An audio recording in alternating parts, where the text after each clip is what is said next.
हुस्न का मजा आंखों से लीजिए क्योंकि बेचारे दूर से ही देख रहे हैं। सो डांसर्स को मैं बुलाना चाहूंगी, backup dancers please come on the stage. अरे लेकिन देख रही हो ना कि जैसे जैसे ठंड बढ़ी है, थोड़ा फॉग भी नीचे आ रहा है और आप लोग बिल्कुल ठंडे पड़ गए हैं। ठंडे पड़ गए क्या? अरे ठंडे पड़ गए, गर्मी है कुछ आपके अंदर? तो एक बार कितने लोग हैं जो थक गए हैं? कितने लोग हैं जो एक्टिव हैं? सभी लोग हाथ खड़े करेंगे। तो चलिए एंजॉय करते हैं इस परफॉर्मेंस को।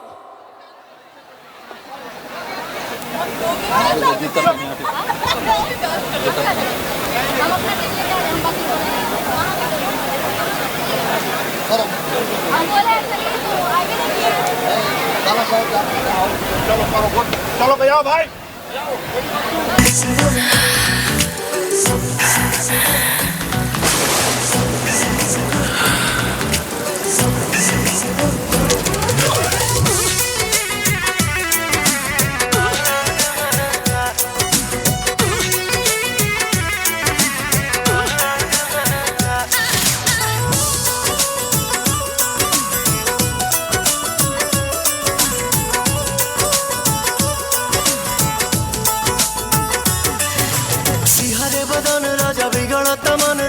रातिया के छगल छन छन करे, चूड़ी खन खन करे अथिया के।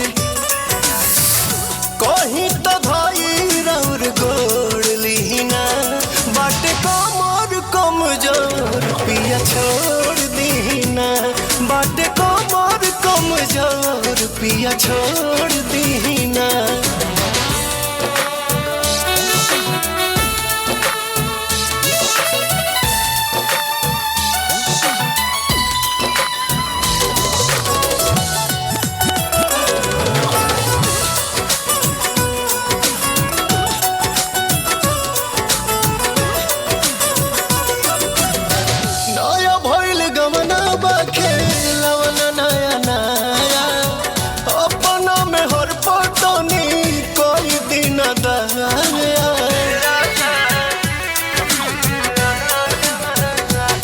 सच कहीं हमार पीड़ा पिया बढ़ल जाता जी। जिद खानी रौर जी दूजे अड़ल जाता जी। से हचकाई के ही लोर दीना, बाटे कमर कमजोर पिया छोड़ दीना। बाटे कमर कमजोर पिया छोड़ दीना।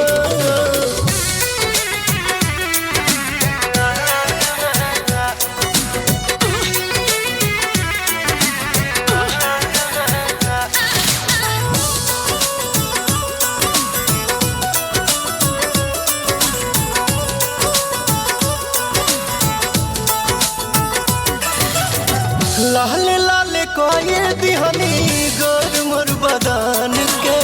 प्रिंस पिरियन सुआदत भइल बा पवन के। धरी धीर काल फिर भेंट होई पिया। भले सन डिप्रेशन में न धोई पिया। नौसों में न जोक देना खोर दीना।